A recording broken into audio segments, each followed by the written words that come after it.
Hello there, ladies and gentlemen, and welcome back to Car Juice. Today I'm going to be giving you guys the squeeze on the 2024 BMW X2. This is the all-new redesigned X2 following up with the X1 redesign, which came out last year. And I actually happen to have the previous generation X2 M35 right next to it, which is one of my favorite cars that we sold, as it was a cool little hot hatch whenever BMW didn't have any other hot hatches that they made in the States. I know overseas they had the X1, or not the X1, the 1 Series hatchback, but this is all that we got here in the States, so I became very fond of this car, despite its front-wheel drive tendencies. However, I do want to focus on the main star of the show here, the new X2. As you guys can see, they sharpened up the headlights of the new vehicle a lot more. They're going with a fatter, more hexagonal shape halo, moving more towards a video game style-esque styling. And then they also continued the same styling here on the rear, as well as a integrated spoiler on the M Sport model, so it looks really sharp on the back end, and you get these really cool, almost shark-like taillights on the back. Just like the old model, you have a tail emblem that does fold into the side of the car in order to open up the trunk, and tons of trunk space. No more run-flat tires, and you do have a little fix-a-flat kit. If you end up getting a nail in your tire in order to reinflate it, you can just add that in and, you know, just go right back along your way once you're finished with that. Power closed tailgate. They also have increased the exterior of the car. I believe that it's now about 8 inches longer and 2 inches wider, so the car is much bigger than its predecessor. The 19-inch wheels look really good, especially with the M Sport package. You've got some blue brake calipers on this car, which match the Brooklyn gray paint very, very well. The car is really cool. They have really gone with more of a sporty style with the M Sport package. And you also get some other goodies whenever you upgrade to the M Sport package too, such as a nicer steering wheel, and then an overall just more aggressive front bumper with a larger mouthpiece up there. And you also can finally get adaptive cruise control and blind spot monitoring on the 2024. Yeah, that's crazy. On a 2019 X2, you couldn't get blind spot monitoring, but you can finally join the modern times with the new model. Inside of the car, you have this really nice Veganza leather interior. No option for real leather seats on this car, and this one doesn't have, you know, any crazy sport seats or anything like that. Cool glass roof on the top, which does have kind of some acoustic deadening in there. The ride quality is great, and it's not too loud whenever you're just driving this thing around town. You could definitely, you know, have a phone call conversation. The engine isn't super sporty or crazy or anything like that on this, but the M235 definitely will waken it up a little bit. On the interior, with the car in my driving position, I have about 6 inches of legroom. If you were, say, 6 foot, you'd probably have about 3 or 4 inches of legroom in the back. And you also have some great, you know, utility in the rear of the car as well, with the added USB-C ports. So you can charge your phone if you're sitting in the back of this thing and can still operate it like it was a normal car. The sunroof almost reaches to the back of the car. Again, unfortunately, this doesn't open, which just drives me up a wall. And then if you opt for the premium package, you can get the upgraded Harman Kardon audio, which is much higher quality. I do want to show you some of the differences, just do a quick walk around on the 2023 model, or 2022 model, rather, versus the old one, or versus the new style. You don't have this logo here on the corner, which is cool, and you can really just tell how much bigger the new car is versus the old one. I'm really glad that they held on to the rear emblem folding in, as that was just such a cool, quirky part of the new X2 styling. And overall, I am a big fan of the redesign. Let me know what you guys think about the redesign in the comments below. And if you have any questions, let me know. But let's take this thing on a little bit of a drive, and we'll get into more of the specifics in a second.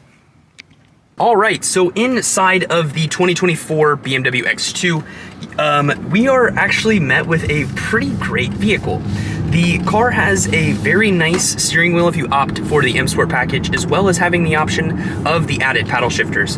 The paddle shifters don't come as standard anymore. They kind of have gone away from that, as most people look at them and they ask if they're for the radio. but that's okay. I think that having it be selective to the M Sport to be more focused on the enthusiasts really is starting to bring BMW back into the way that I think the brand should be going. Speaking of the way the brand should be going, BMW's seat selection is really getting a lot better. They came out with this new Synthetech material in 2019 where they rebranded it, and this has the new Beganza style leather, which is super duper comfy. The seats are great. However, if you're a skinnier dude, or if you're a little bit of a bigger person, you are going to have some qualms with the seats. So I would personally opt for the sport seats, which allow adjustments on the side bolsters. Otherwise they are fixed, and I kind of slide around. I'm about 140 pounds, 5'8". I'm not I'm not a big dude or anything by any means, but if you're a little bit bigger, you're gonna feel like you're cramped in the seats. So opting for those extra sport seats is really nice. They also give you the option of massaging seats, which makes the ride quality that much more premium. Adaptive cruise control is finally available on the X2 with ACC stop and go only costing $500 with traffic jam assist. So if you get caught in a traffic jam under 40 miles an hour, the vehicle will be able to just take over and drive for you. Speaking of the drive, the 241 horsepower 2-liter 4-cylinder engine is absolutely excellent in the X2 28i. I will be doing a review in the future on the X2 M35, which has the 315 horsepower motor, but I think that the 241 horsepower really provides an excellent drive and ride for this car. It's the perfect amount of power. The 7-speed transmission can be a little bit lurchy from a start. It feels as that is more, so if you don't know what a DCT transmission is, it's essentially a robot-driven manual transmission. The car has the tendency to put down a ton of torque straight from the get-go, almost feeling like you're doing almost like a launch every single time, which enamors the car in towards an effect of being more of a sporty style drive, but it also does feel a little bit much whenever you're trying to drive it in comfort, and some drivers may be off-put by that.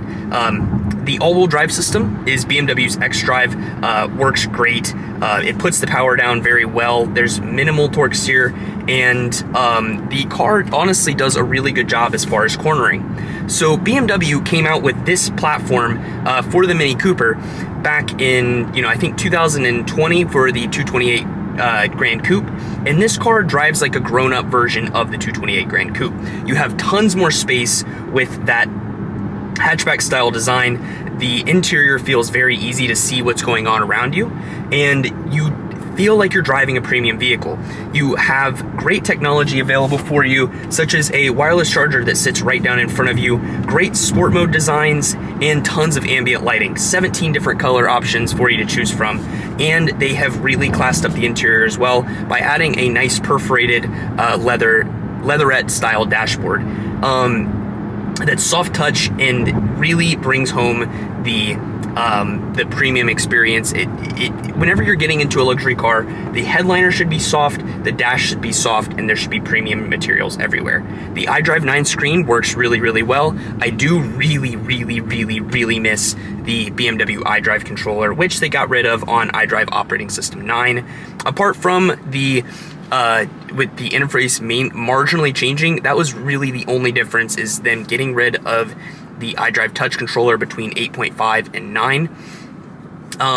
They've also added in a lot more digital tech features where you can purchase different upgrades and such for the vehicle. It's not going to be like the giant plague of having to pay a monthly subscription for your heated seats like everybody's doom and gloom about. You can buy the option once for about $400 and then you never have to get it again. But the new system works really well. The icons are a little bit out of scale, but I do see the operating system only getting better as time goes on.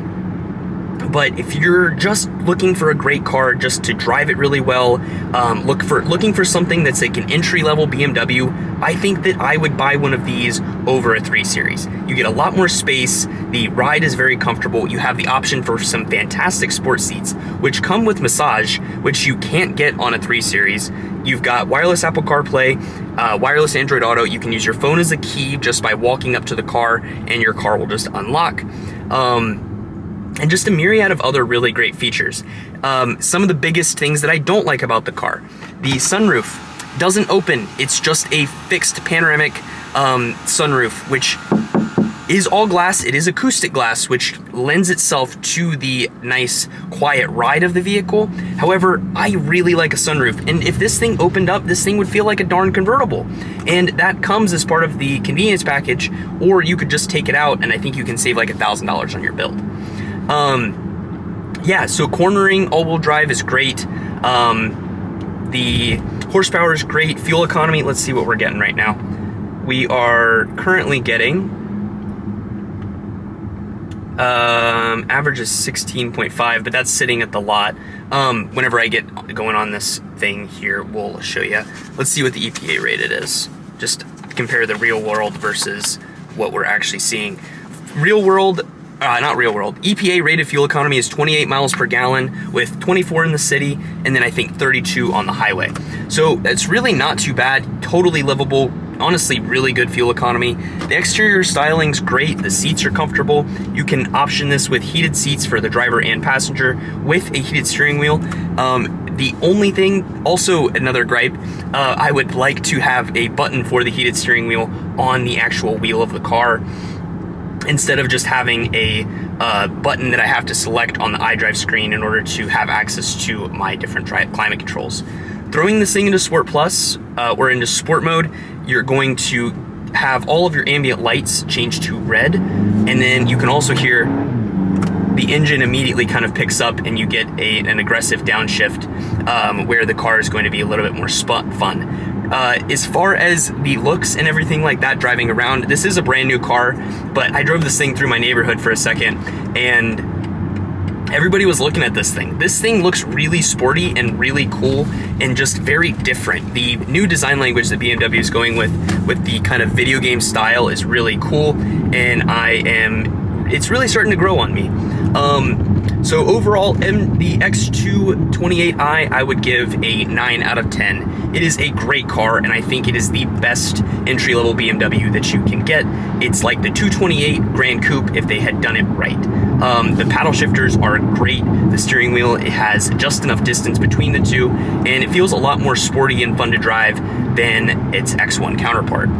The transmission also, I do want to mention before I wrap up the video, does waken up a lot whenever you put it into sport mode, and it shifts very snappily between the gears, and I prefer it over the 8-speed transmission that they put in the 228 Grand Coupe for that sake.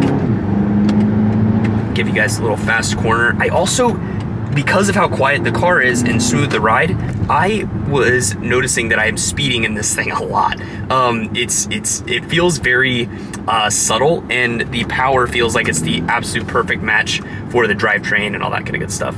But hopefully you guys enjoyed this video. If you guys have any other questions about features on the X2 or things that you guys would like to know, please comment them down in the comment section below. I'll be responding to as many comments as I can for the first month or so that this vehicle comes out. If you guys liked this video, please consider subscribing, and leave a like, comment, all that good stuff. But without further ado, I'll catch you guys in the next video. Deuces. I did want to get you guys just a little bit of footage of the car kind of as it goes around corners and stuff. I do notice over inclement traction, the car does seem like the front end kind of skitters a little bit, but it's not really too bad, and the transmission is really, really snappy. And it holds on to gears, builds power well, but the front end, you kind of notice that it is a little bit front wheel drive whenever you're going into those sort of things, like skipping around corners and stuff. That's what I was kind of talking about when I had mentioned the torque steer earlier. That was really all that I wanted. Thank you guys so much for watching today's video. I'll catch you guys later. Deuces.